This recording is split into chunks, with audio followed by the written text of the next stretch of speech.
अभिनंदन है मेरी आज की इस वीडियो में।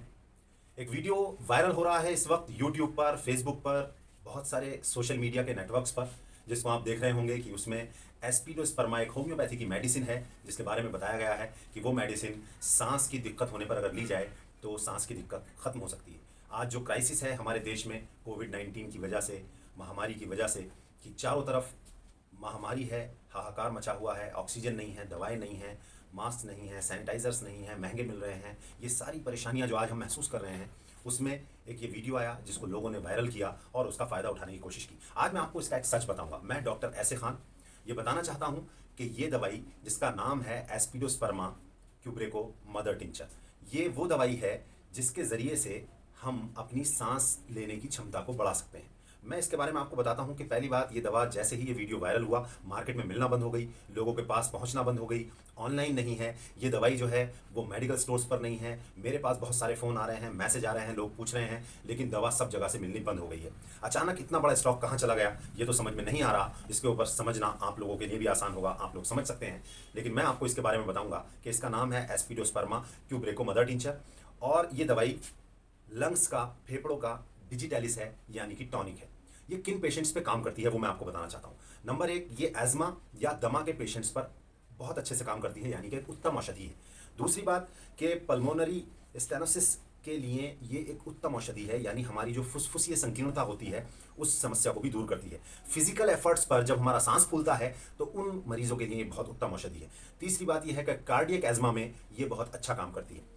इसको लेने से क्या होगा? सबसे पहली बात कि हम अगर इसको लेते हैं तो हमारे शरीर में ऑक्सीजन का लेवल बढ़ जाएगा। दूसरी बात यह है कि हमारे शरीर के अंदर जो कार्बोनिक एसिड होता है, जिसको आप कह सकते हैं एक तरह का कार्बन डाइऑक्साइड जो बाहर निकलना चाहिए, ये उसको रिमूव करती है, उसको निकालती है। हमारे रेस्पिरेटरी सिस्टम को स्टिमुलेट करती है, हमारे नर्वस सिस्टम को स्टिमुलेट करती है, ऑक्सीजन लेवल को ब्लड में बढ़ा देती है। इसके अलावा हमारी जो पल्मोनरी आर्टरीज हैं उनके ऑब्स्ट्रक्शन को, यानी रुकावट को दूर करती है।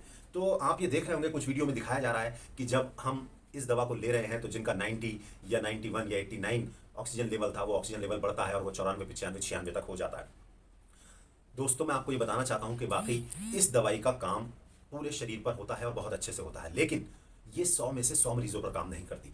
ये मरीज टू मरीज काम करती है। अगर ऐसी हालत है कि आपके मरीज को ऑक्सीजन नहीं मिल पा रही है, आप परेशान हैं, उसको फर्स्ट एड नहीं मिल पा रही है और आप ये देख रहे हैं कि हम उसके लिए क्या कर सकते हैं, तो अगर आपको ये दवाई मिल जाती है, जो मिलना इस टाइम मुश्किल हो गया है हमारे लिए, ये शर्म की बात है, तो इस दवाई को तुरंत दें। मैं आपको इसकी डोसेज बताऊंगा। इसकी डोसेज अगर माइल्ड है पोजीशन हमारे मरीज की तो आप इसकी 10 बूंद सुबह दोपहर शाम दीजिए। अगर मॉडरेट है, तो अगर बीच की अवस्था में है, तो आप इसकी 20 बूंद सुबह दोपहर शाम रात, यानी 4 बार दे सकते हैं, और इसको आप चौथाई कप पानी में देंगे। अगर इमरजेंसी है, सीवियर पोजीशन है, तो आप ऐसी कंडीशन में मरीज को हर 5-5 मिनट और 10-10 मिनट बाद भी इसकी 10-10 बूंद हल्के गुनगुने पानी में या सादे पानी में दे सकते हैं, और ये अपना काम करती है और ये हमारे शरीर में ऑक्सीजन लेवल को बढ़ाती है, जो मैंने आपको बताया। लेकिन ये बात याद रखिए कि ऐसा नहीं है कि 100% हर सीवियर और इमरजेंसी कंडीशन में 100% ये काम करेगी ही, क्योंकि ये मरीज से मरीज की स्थिति पर निर्भर करता है। मैं आप लोगों से एक हम्बल रिक्वेस्ट करना चाहता हूं कि जैसे ही हमारे देश में ये महामारी शुरू हुई, उसके बाद जो स्थिति पूरे देश की बनी है, 1 साल से आप ये देख रहे हैं, पहले मास्क और सैनिटाइजर्स की बहुत ज़्यादा प्रॉब्लम थी, अब आके ऑक्सीजन की, ऑक्सीजन सिलेंडर की, ऑक्सीजन के रेगुलेटर्स की, इन सभी चीज़ों की समस्या पैदा हो गई। अचानक ये सारा स्टॉक कहाँ चला गया? अचानक दवाइयों का स्टॉक कहाँ जा रहा है? पैरासीटामॉल नहीं मिल रही है, पेन किलर्स नहीं मिल रही हैं, एंटीबायोटिक्स नहीं मिल रही हैं, लोग परेशान हैं। देखिए, मैं आप सभी से गुजारिश करना चाहता हूं, जिनको ईश्वर ने सब कुछ दिया है, अपने घर में खाने को है, रहने को है, वो उनके बारे में सोचे जिनके पास खाने और रहने की समस्या है। हमें एक दूसरे की मदद करनी चाहिए। ये वो मौका है जिसके बारे में मैं आपको एक छोटी सी कहानी बताना चाहता हूं। फ्रांस में एक बहुत बड़े बिजनेसमैन थे, उनके अनाजों के गोदाम थे, बहुत सारा उनके पास अनाज था। वहां एक बार अकाल पड़ता है, महामारी आती है, और उस महामारी में उनके गोदामों से अनाज लेने के लिए भीड़ जो है वो इकट्ठी होनी शुरू हो जाती। उनके एक एडवाइजर, उनके एक साथी उनको ये एडवाइस करते हैं कि ये कमाने का मौका है और आप अब जितने दामों में चाहें इसको बेचिए। अब उनका जवाब सुनिए कि उनका जवाब क्या था। उनका जवाब ये था कि जब अच्छे दिन थे, सब लोग अच्छे थे, सब लोग कमा रहे थे, हम भी कमा रहे थे, लोग भी कमा रहे थे, सही सारी चीजें आसान चल रही थी, उस समय ये बात कहना शायद सही होता कि हम हर चीज पे कमाते। अब तो हमें फ्री में बांट देना चाहिए। ये वो मौका है कि हम अपने गोदाम खोल देने चाहिए। लोगों की जिंदगी और जीवन से ज्यादा कुछ नहीं है। अगर आप देखें तो कैसे कैसे लोग, कैसी कैसी पर्सनैलिटीज आज जो है वो इस काल के मुंह में समा चुकी हैं, ये ऐसे ऐसे लोगों को कोरोना अपने वश में कर रहा है और वो मौत के मुंह घाट उतार दे रहा है। हम सब कुछ देख रहे हैं। हमारे दिल को पसीजना चाहिए, हमें समाज के लिए, इंसानियत के लिए हर वक्त सोचना चाहिए। ये हम्बल रिक्वेस्ट है कि जमाखोरी ना करें।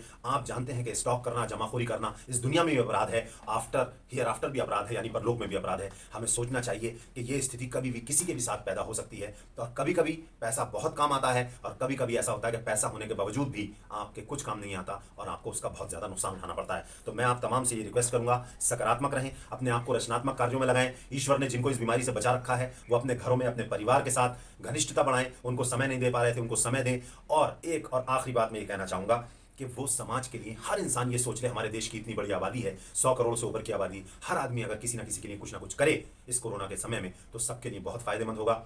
मैं सभी लोगों से गुजारिश करता हूं कि मेरी बात जो कुछ आपको समझ में आई हो और आपने समझी हो उसको गौर करें, अपने आप को सकारात्मकता के साथ रचनात्मक कार्यों में लगाइए, लोगों के लिए कुछ ना कुछ अवश्य करिए। Thank you very much for watching this video. Time talks को लाइक कीजिए, शेयर कीजिए और टाइम टॉक्स पर इसी तरह की वीडियो को देखते रहिए।